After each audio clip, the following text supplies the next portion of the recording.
사랑하는 영락교회 지체들에게 주 안에서 평화 인사를 전합니다. 오늘은 2022년 4월 29일 금요일입니다.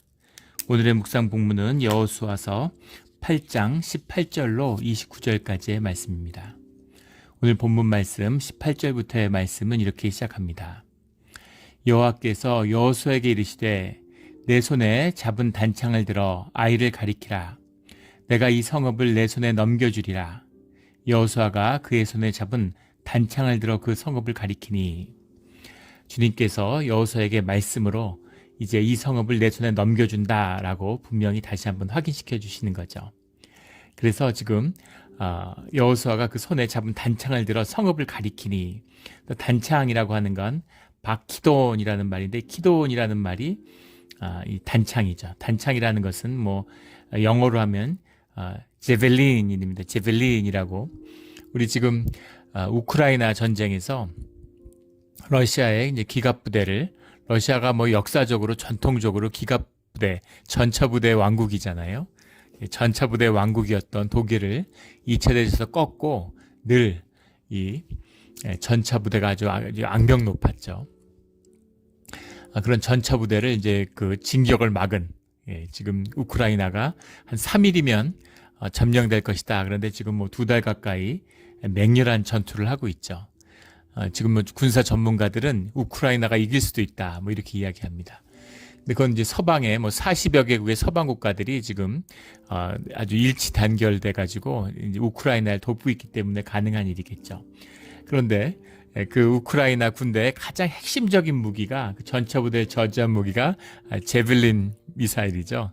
대전차 미사일인데, 이제까지 대전차 미사일이라는 건 전부 다 눈으로 보고 쏘면은 그걸 호밍해 준다 그러죠. 그걸 이제 맞힐 때까지 봐줘야 되는데, 이 제벨린은 아주 첨단 무기라서 대전차병이 한 5km 밖에서 그 전차를 보고 쏘고 그 자리를 이탈하면 그냥 알아서 그 날아가서 맞춘다 그래요. 거기다 전차들은 전면 그 측면 장갑이 두껍죠.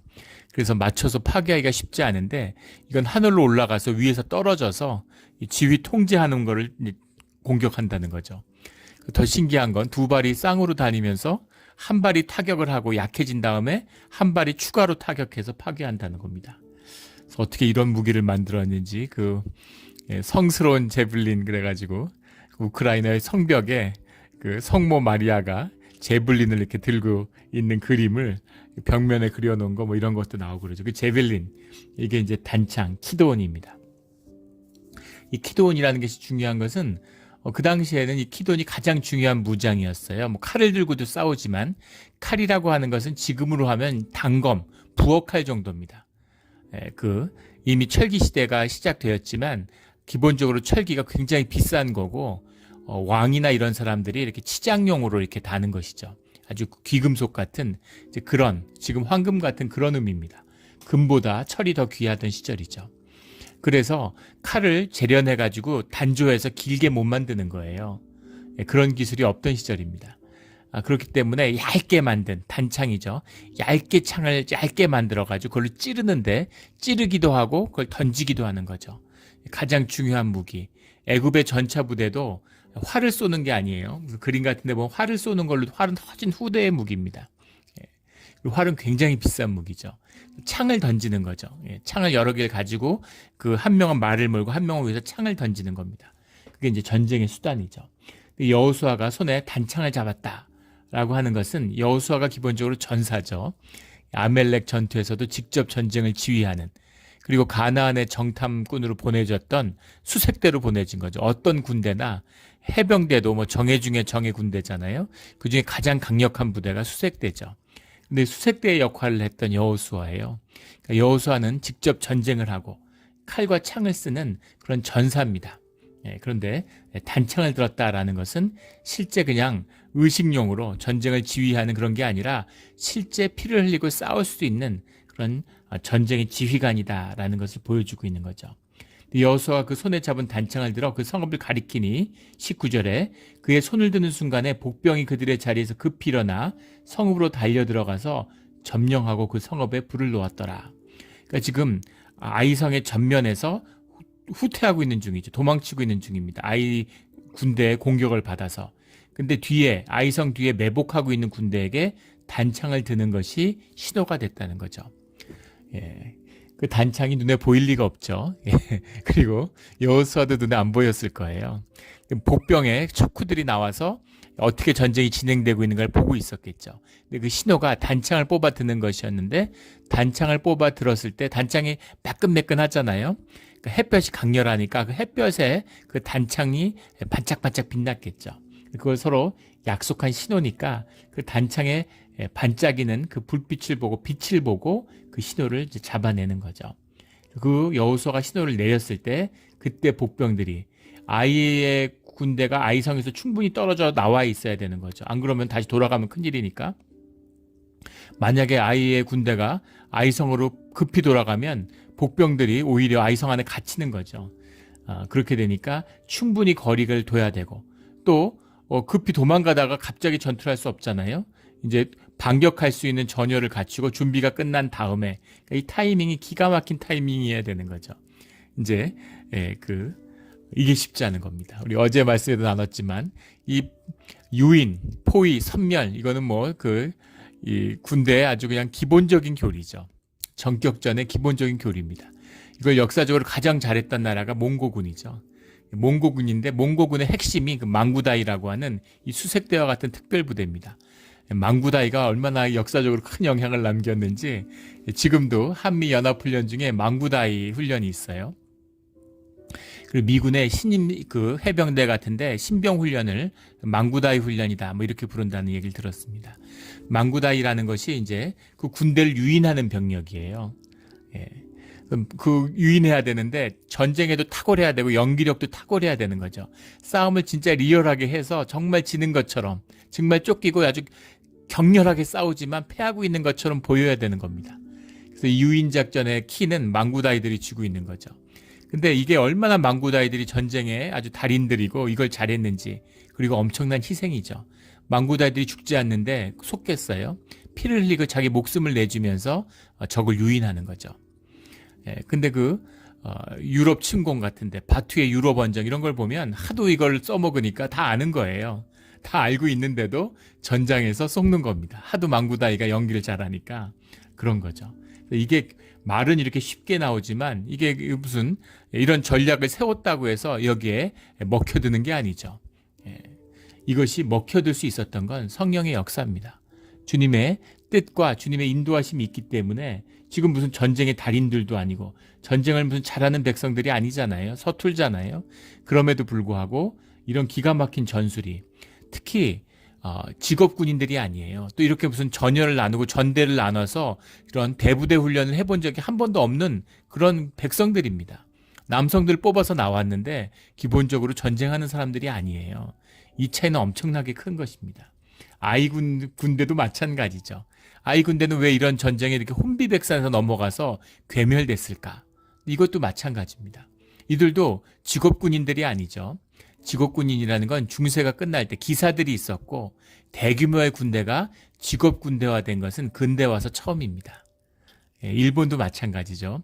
일본이 전국시대를 오랫동안 겪었는데 그걸 통일한 사람이 노부나가잖아요. 노부나가가 전국을 통일했지만 노부나가가 한 가장 큰 군사적인 업적은 이시가루라는 걸 만든 거죠. 이시가루라는 게 하급무사다 이러는데 농민들 중에서 차출된 병사를 직업군인으로 만든 거예요. 그래서 보통은 사무라이들은 토지를 소유합니다. 근데 토지 소유와 사무라이들을 분리시킨 거죠. 이것이 이제 일본의 역사의 흐름을 완전히 바꿔놨는데 그 이시가루들이 직업군인들인 거예요. 밥 먹고 전쟁만 하는 겁니다. 그래서 그 힘으로 전국을 통일한 거죠.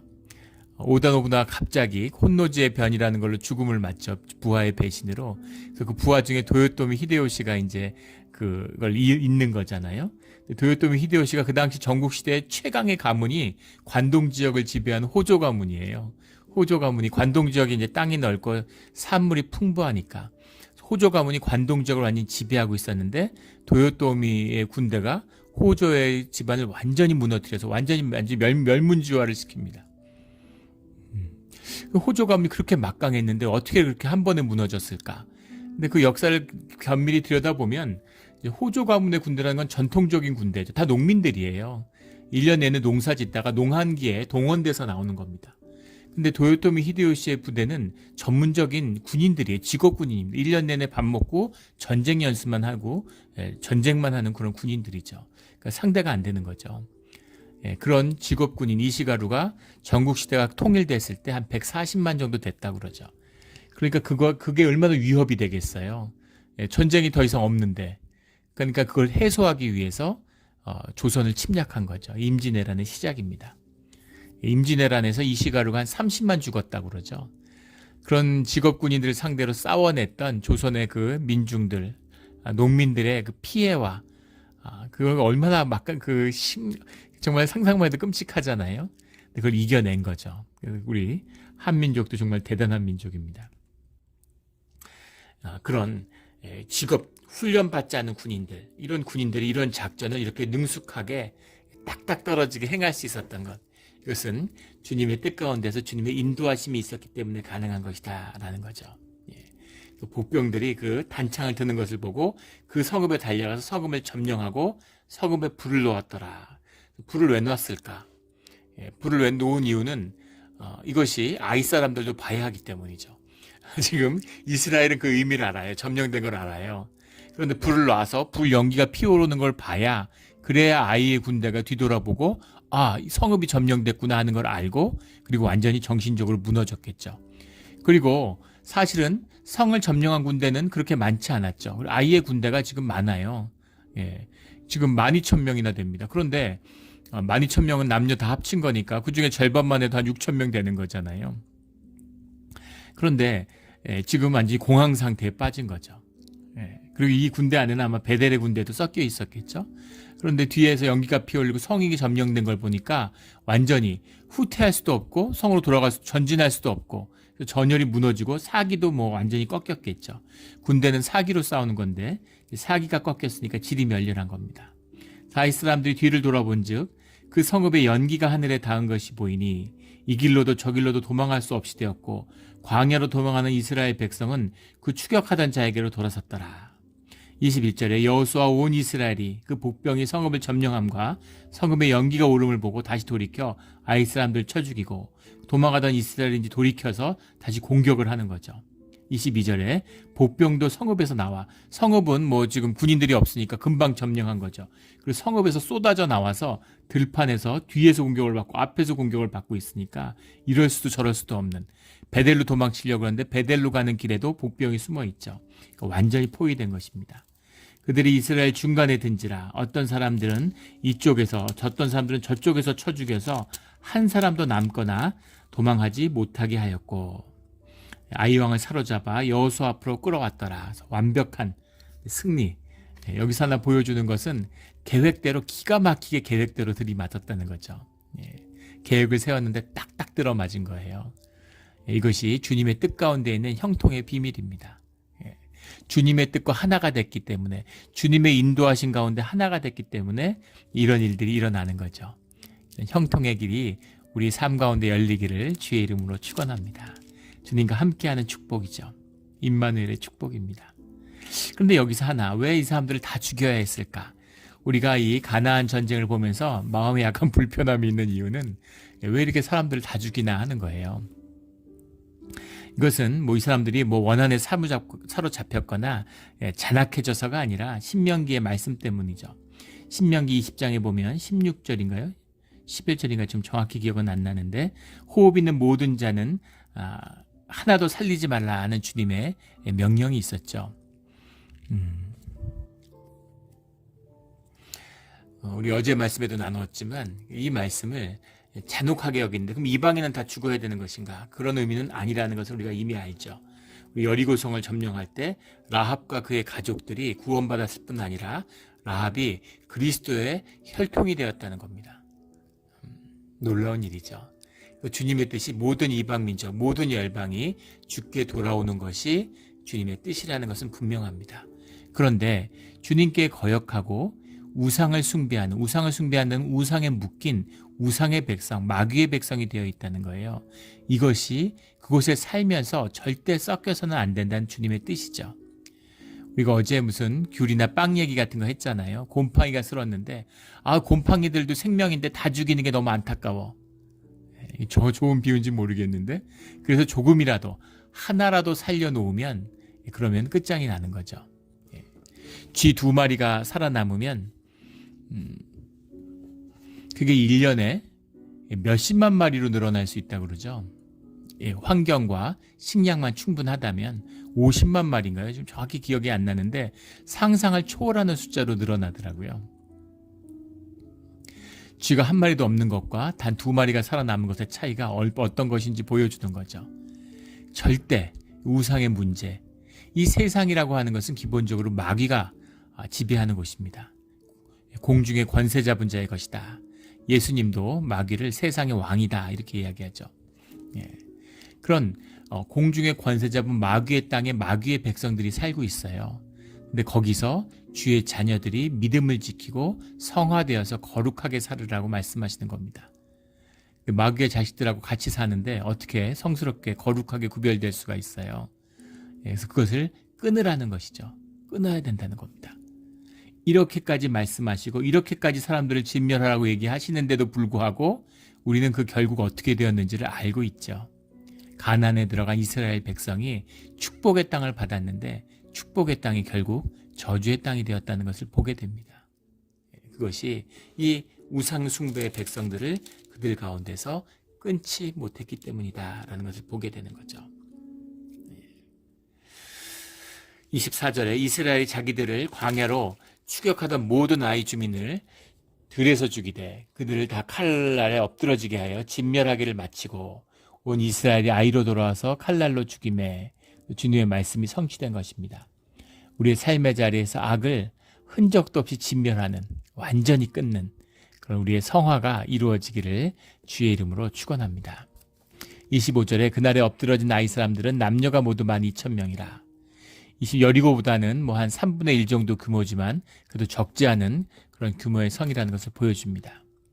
26절에 아이 주민들을 진멸하여 바치기까지 여호수아가 단창을 잡아둔 손을 거두지 아니하였고, 26절 말씀이 역사적으로 굉장히 중시되는 성경의 본문인데 단창을 잡아둔 손을 계속 들고 있었다는 거죠. 전쟁 중인데. 이 말씀은 출애굽기 17장의 말씀을 떠오르게 합니다. 모세가 아멜렉 전투 가운데 2팔을 계속 들고 있죠. 팔을 들면 이기고 내리면 지기 때문에 계속 들고 있었던 거예요.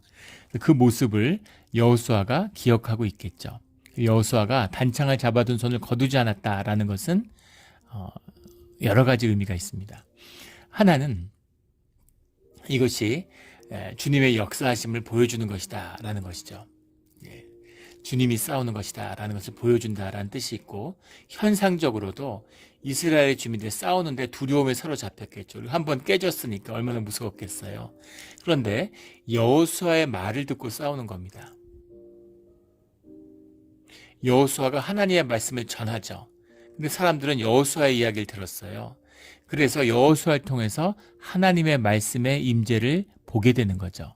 그래서 하나님의 뜻이, 하나님의 임재가 너희와 함께하고 있다, 두려워하지 말라라고 하는 것을 보여주는 그 표상이 되었겠죠. 근데 그것보다 더 중요한 것은 이 역사적으로 많은 믿음의 조상들이 이 말씀을 귀하게 여긴 것은 여호수아가 이런 자기 부정, 셀프 디나이얼이라고 하는 우리 신앙의 가장 중심이잖아요. 주님을 높이고 자기를 낮추는 그런 신앙의 모범을 보였다라고 이 말씀을 받는 것입니다. 왜냐하면 여호수아가 하나님의 말씀을 들었으니까 뜻을 알았잖아요. 그리고 전략도 여호수아가 펼쳤고 전쟁도 여호수아가 이끌었습니다.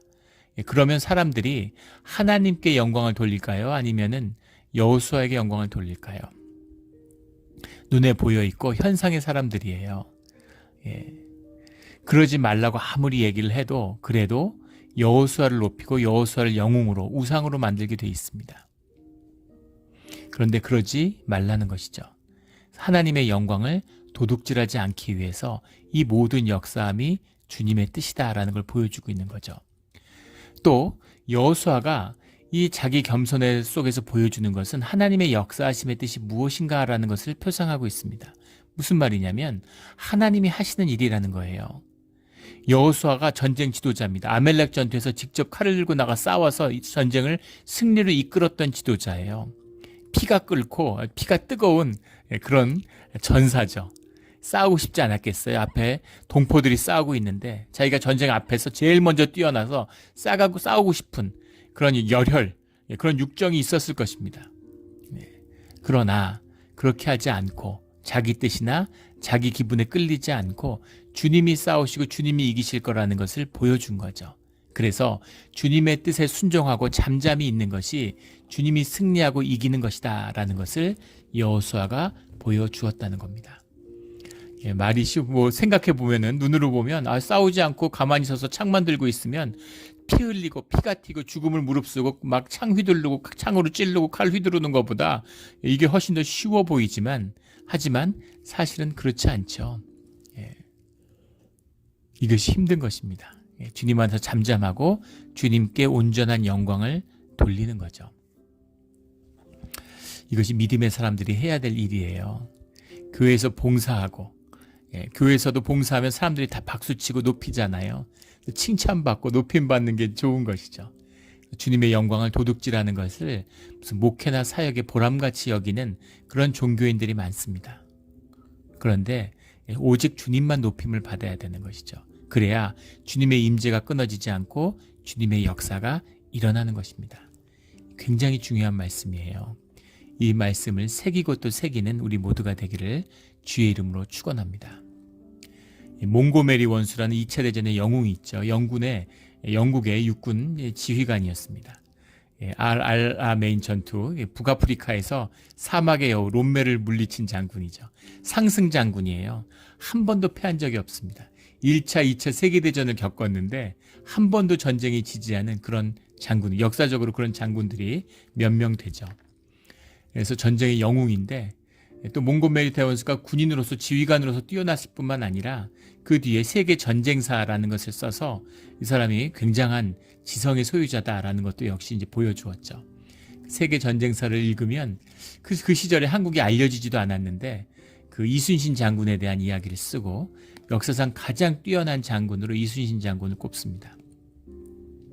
근데 몽고메리 대원수가 이제 신앙인이죠. 기도하는 사람이에요. 그래서 그 후에 이제 기자들이 물어봤죠.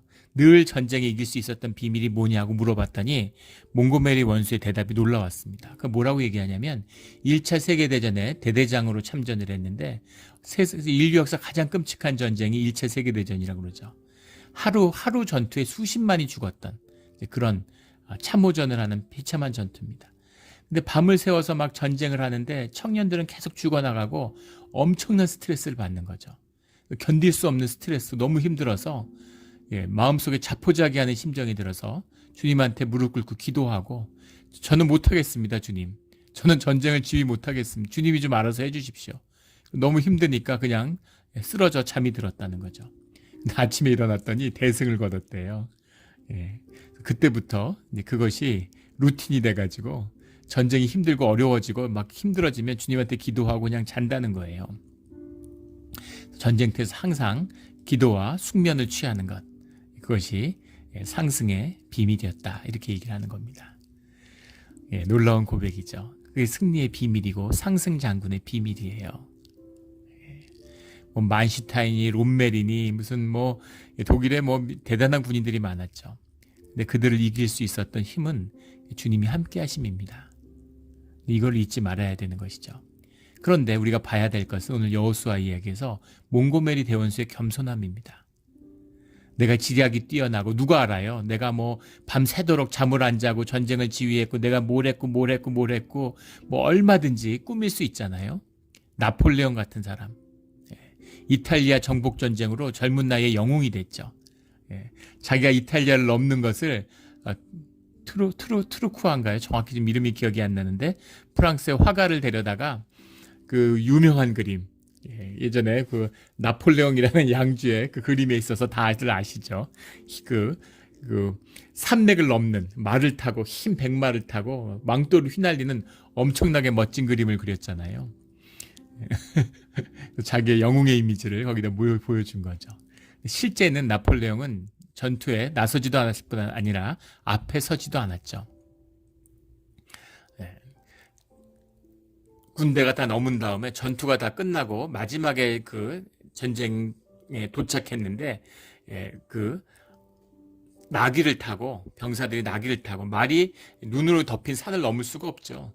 그래서 사실 노새 나귀를 타고 넘었다는 거예요. 옷을 끼어 입고 옷을 덕지덕지 끼어 입고 추우니까. 근데 자기가 다 지휘해서 자기가 이긴 것처럼 자기를 높이는 거죠.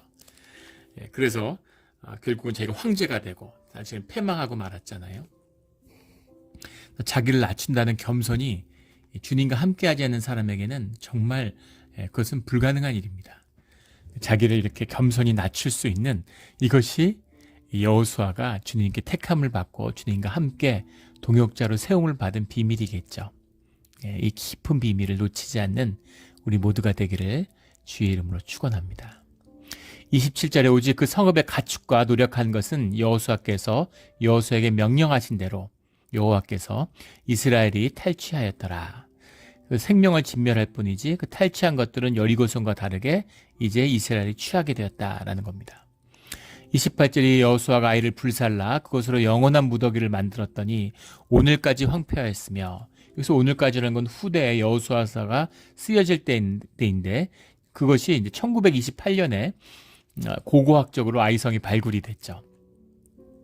그래서 탄소 연대 측정으로 주전 1400년경에 일어난 사건이다라는 것을 이제 보게 됩니다. 그러니까 이 여호수아서가 쓰여질 당시까지도 이것이 완전히 폐허가 된 그냥 돌무더기에 폐허로 남아 있었다라는 것을 보게 되는 거죠.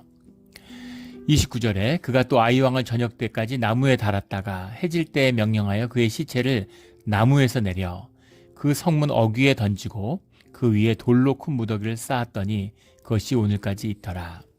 아이왕을 죽인 것은 이해할 수 있죠. 일본 백성도 다 죽었으니까. 근데 아이왕은 죽은 다음에 모욕을 당했어요. 그걸 나무에 매달아 놨습니다. 시신을 모욕하는 것이죠. 아이왕은 왜 이런 모욕을 당했을까? 아이왕이 그 당시의 고대의 전쟁이라는 건 신과 신의 전쟁이죠. 제사장과 제사장의 전투입니다. 그래서 미리 제사를 지내고 전쟁이 붙는 거예요. 그러니까 당연히 여호와 이름을 저주하고 여호와를 모욕했겠죠. 전쟁에 앞서서 전열을 갖추고 하는 일이에요. 누구나 다 하는 짓입니다. 근데 문제는 이 전쟁은 여호와의 군대와 붙는 전쟁이었다는 겁니다. 아이왕이 잘 몰랐을 수도 있어요. 하지만 그는 여호와 이름을 모욕하고 경멸했을 거라는 겁니다. 그게 문제인 것이죠. 그래서 거기에 대한 징계를 받는다라는 뜻이 들어 있습니다. 해질 때에 내렸다는 의미는 이제 신명기 21장에 나오는 부정에 대한 율법 때문이죠. 그것을 밤에 매달아 두는 것은 큰 부정이기 때문에 그것을 구분해야 되니까, 분별해야 되니까 그것을 내려서 이제 장사를 지낸 거죠. 돌무더기를 쌓았다.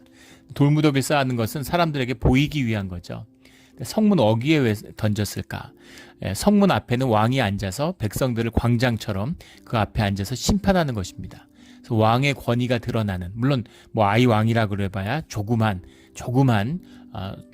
성도시죠. 도시국가지만 그 왕의 권세가 있었겠죠.